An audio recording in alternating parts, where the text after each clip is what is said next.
I want to welcome you to the Engineer Your Success podcast. My name is Dr. James Bryant, your host for the show. This podcast provides tools, tips, and techniques to help you achieve success both in business and in life. It is my pleasure to guide you on your journey to engineer your success. How are you doing this week? Listen, a few shout outs before we actually get into today's episode. So, the title of the episode for today is Maximizing Growth, Applying the 80/20 Rule.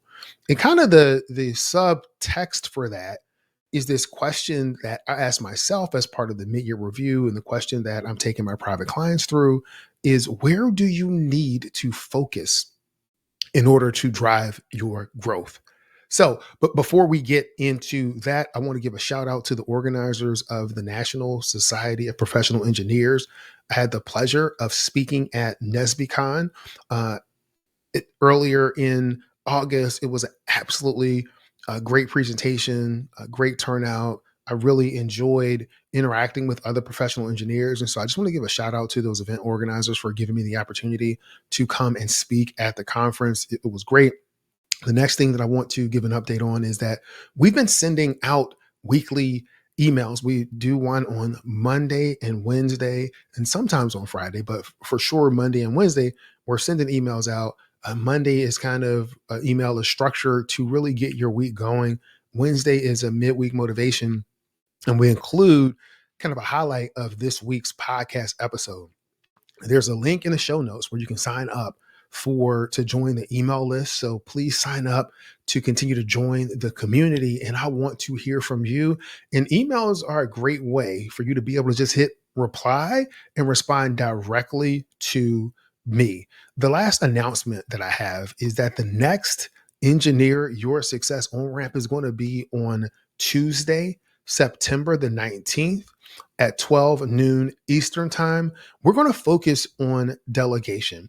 So the last time when we had the on-ramp, we did using AI to get more things done. And as part of that whole process, I had mentioned DEA, this delegate, eliminate, and automate. And that particular presentation focused more on the automate, or how you can co-create with AI. On September the 19th, we're going to take a deeper dive into delegation. So, what are those things that you need to let go of as a business owner, that you need to let go of as a principal or a manager, so that you can empower your team to continue to grow in their level of productivity? I'm not going to give it all away. I'm not going to give it all away. So you want to absolutely use the link in the show notes to register for the next Engineer Your Success on ramp on September the 19th. So the past couple of weeks, we have been focused on the mid-year review. Last week, we took a break, talked about networking with Saul Rosenbaum. It was a great just discussion on the power of networking and some networking tips that you can use to help enhance both your professional and your personal network.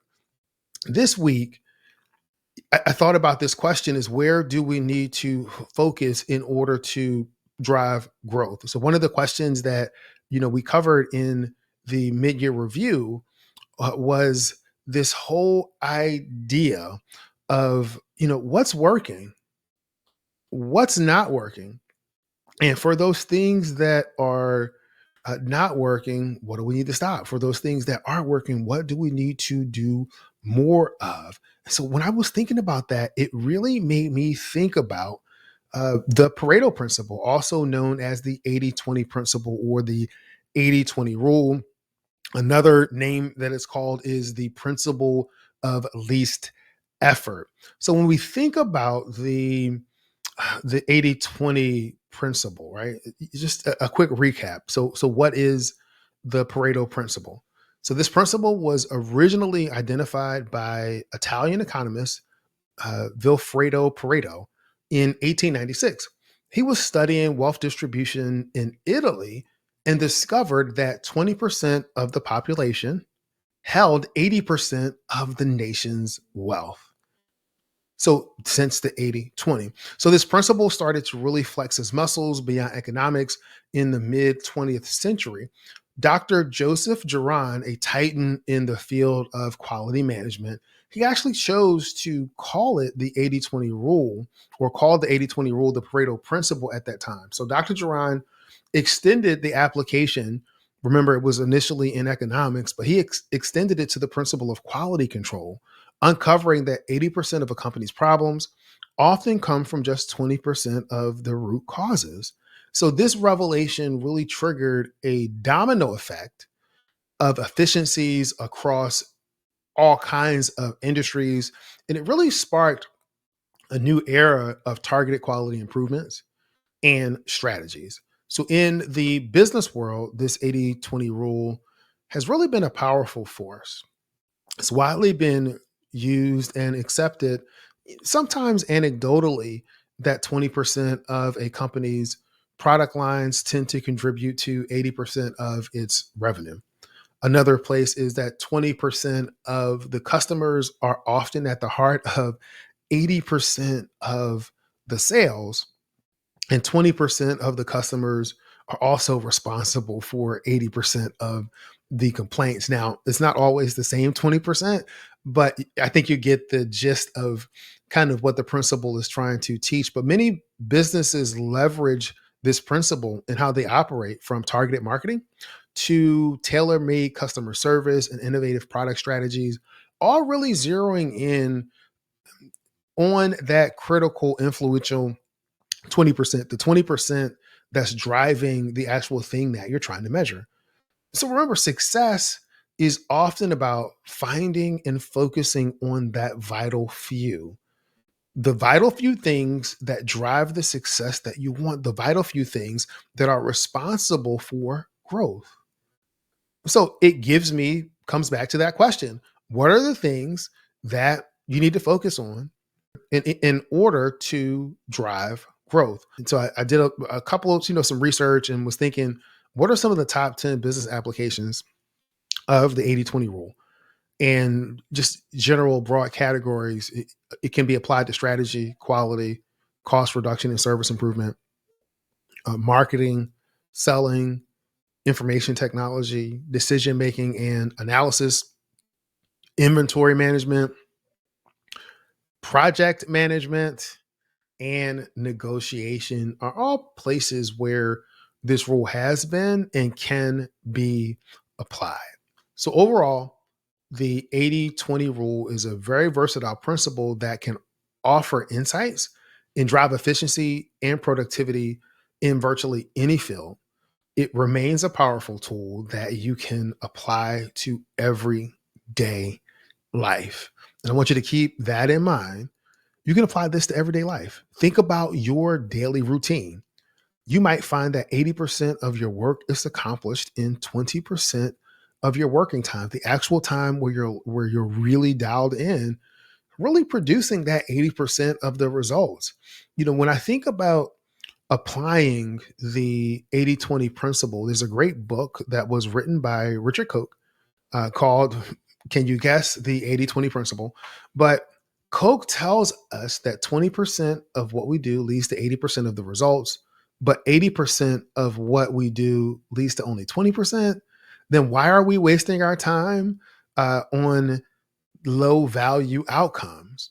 And so the few things, we're back to this vital few, because Koch says the few things that work fantastically well should be identified, cultivated, nurtured, and multiplied. Find those things that are working, and you really want to ramp them up.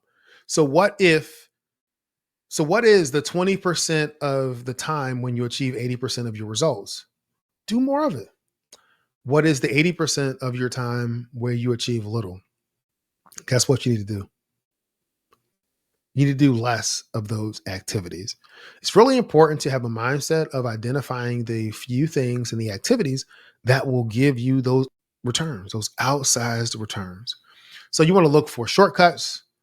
You want to do the most important things for yourself, for your industry exceptionally well, and the rest just good enough or not at all. Develop your skills to be exceptional in a few targeted areas, and really don't try to master everything. When you try to master everything, you're really mastering nothing, and you lose the ability to become great at something because you'll just be normal or so in a lot of things. And listen, there are times when it has its value, but if you really want to be extraordinary, find those things that you do well, find those things that your company does well, find those things that are absolutely actually working for you, and then do more of those things. Realize that you can work less, stress less, and increase your happiness by figuring out the 20% of the goals and activities that are most important to you. So, what does this look like? And what steps can you take? I'm thinking about this question, and I would say that you begin with listing all of your responsibilities, your tasks, or your goals as a leader. Once you have that general inventory, you want to analyze each task for its impact on your goals or your company's goals. And you want to ask yourself which of these tasks lead to the most significant progress or results. You'll likely find that there's a small subset of tasks that disproportionately contribute to your success. And so when you find that, again, you want to focus on that small subset and continue to ramp that up. So, for example, as a team leader, your tasks might include administrative work, team meetings, strategy planning, mentoring team members, and networking. Upon analysis, you might find that strategy planning and mentoring your team members are the 20% of those tasks that lead to 80% of the results that you have for your company, for your team. So the impact of focusing on those high yield activities can really be substantial. So when you identify and prioritize those tasks that drive the most significant results, you can make more efficient use of your time and energy. You'll also be able to delegate. Again, we're going to talk about this on September the 19th. You'll also will be able to delegate lower impact tasks, freeing up more of your time to focus on strategic initiatives.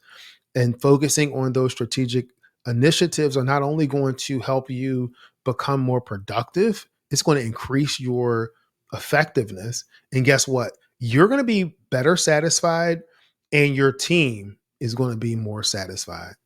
So I was thinking through what are some questions that you can consider when looking to apply the 80-20 rule. So, question number one: what are all of the tasks that I undertake in my professional role? You want to start with that comprehensive list to ensure that nothing is missed. Question number two: which tasks directly contribute to my primary goals? So this will help you identify the tasks that align with your goals and objectives, and it also will help you filter out the ones that don't. So what are the results or outcomes of each of these tasks?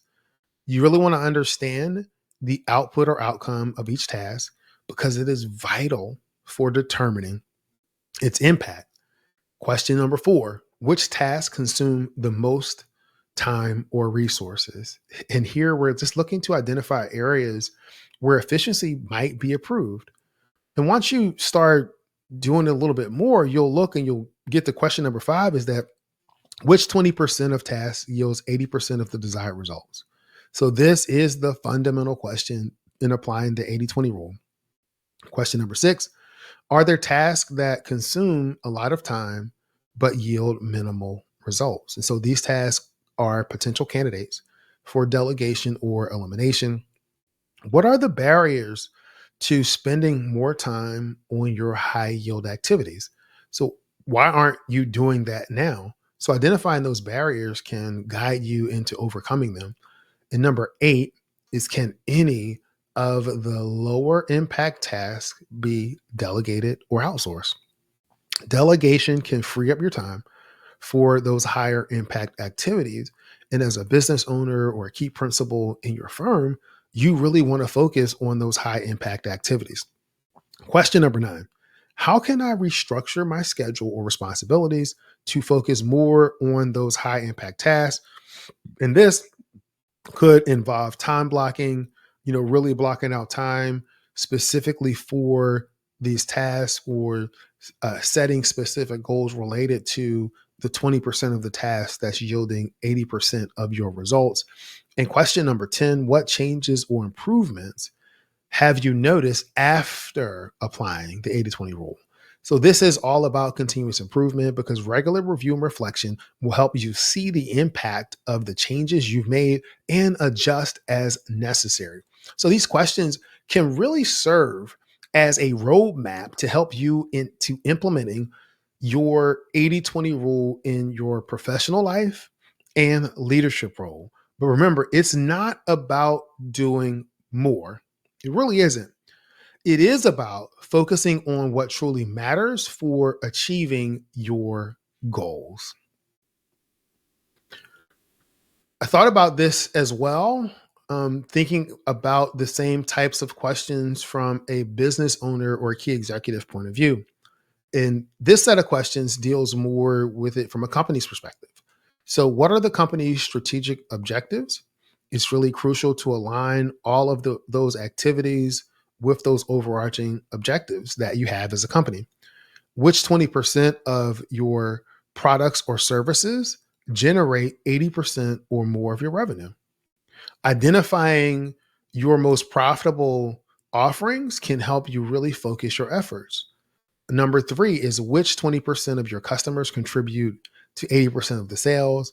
This is to identify those key accounts and those customer segments that you really want to make sure that you're making the investment to nurture. What are the top 20% of the tasks that contribute to your strategic objectives? And so here we're highlighting these for focus and resource allocation. Question number five, which 20% of our staff contribute 80% of the output or value? So identifying high performers can provide insights into talent development, talent management, and to retention strategies. Question number six, which 20% of our suppliers provide 80% of our critical materials or services? This right here can really reveal some dependencies and potential risk in your supply chain if there is indeed a few customers that have the resources that you need to produce 80% of your products. Question number seven, which 20% of our processes create 80% of our efficiencies? Again, you're just trying to identify those things that help you run well. Question number eight, what are the 20% of our marketing efforts that generate 80% of our leads or conversions? Again, you're looking to streamline your marketing strategy. You're looking to streamline any strategy or process that you have by identifying what's working. And when we talk about applying the 80/20 rule, it's just generally a rule. You're trying to put some numbers or some metric in place that you can follow, that you can measure and kind of begin to improve. So, which 20%, this is question number nine, 20% of our business operations create 80% of our costs. So, understanding this can guide any of your cost optimization efforts. And question number 10, how can we restructure our priorities or resource allocation based on the 80/20 rule? This question really helps to translate insights into action. The goal, remember, is not to eliminate totally the less productive activities outright, but rather it's really to understand where the highest value is generated so the resources and efforts can be optimally distributed. The 80/20 rule is just a guideline, and it's really important to balance the implementation of the 80/20 principle with your other key business constraints. The ratio might not always be precisely 80/20. It could be 70/30. It could be 90/10, or even 95/5 in some cases. But the key insight here is that there is a minority of causes, inputs, or efforts that often lead to the majority of the results or outputs or the rewards. And so the whole principle helps us to put a microscope on this area so you can find out what those things are. Another important aspect is to ensure that the 20% of the tasks that you identify as being most effective are indeed the tasks that are directly contributing to your goals. So it's crucial to have a clear understanding of your objectives and how your tasks align with them. The high impact tasks should be strategic and value adding in nature. While the 80/20 principle is a powerful tool for improving efficiency and productivity, it should not be used Again, it should not be used to justify neglecting essential responsibilities that may fall into that 80% category. So I know we've talked about a lot today. There are kind of two more main key things I want to cover. So here are five keys to remember when you're applying the 80/20 principle. One, the importance of clear goals. The 80/20 principle works best when there are clear, measurable goals in place. And so these goals provide a yardstick against which we can measure which 20% of the efforts are producing 80% of the results, whether these goals are personal, like achieving work life balance, or professional, like improving business profits. Number two is the need for measurement. So, as the saying goes, what gets measured gets managed. We cannot hope to apply the 80/20 principle effectively without a reliable system for tracking our progress towards our goal. It is through such tracking that we can identify that vital 20%, the specific products, the clients, the activities that generate the majority of the results. And so the tracking does not have to be really complicated. It can be really simple. I talked about this when I mentioned my nutrition and tracking my food, how when I track my food, and I'm also tracking my weight and the activities, but when I'm tracking the input of food, it really helps me to monitor my nutrition. When I'm not tracking it, I'm not thinking about it. And the key thing there, when we start talking about measurement, is you have to have it set up where you're measuring the inputs as well as the outcomes. So you have to measure both input and outcome. Number three is just remember the bigger picture. So this principle can be an excellent guide for focusing our efforts and resources, but it should not be used in isolation. It's a tool, not a panacea. It is one part of a broader strategic approach that includes a clear vision, continuous learning, and adaptive leadership. You have to be able to adapt and respond to what you see. It works best when it is combined with other effective management and productivity practices. So you don't want to do this alone. Again, you want to apply these other practices.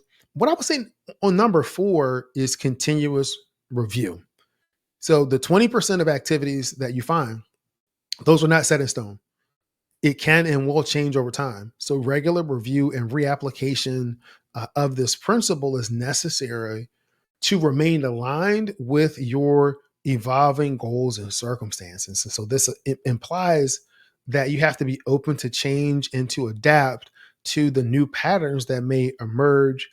And number five is empowerment through understanding the true power of the 80/20 principle really lies in its simplicity and its universal application. So, by understanding and applying it, we can make more informed decisions, use our resources more wisely, and ultimately lead a more successful and satisfying life, both professionally and personally. You can use the 80/20 principle to help you win at work and at home. Next week, we are also going to talk about the 80/20 rule. So this week, we've talked about it from focusing on the 20% of activities that drive 80% of your growth. Next week, we're going to approach it from a totally different perspective. And so if you think of the concept that some people are driven by gain, other people are driven by pain. So by gain, we're looking at growth. By pain, we're going to flip this thing around. We're going to say, okay, what 20% of the activities or the things that are going on in your life are causing 80% of the pain? And what can we do to alleviate that? Again, I want to thank you for spending time with me today. I'm going to end this podcast like I end every podcast episode, and that is this. Many people know what to do. Fewer people know how to do it. And there's a select group of people that actually follow through, do it, and they are living the life of their dreams. I want to thank you for being part of that select few. My name is Dr. James Bryant, your guide for winning at work and at home, and I want you to have a great week.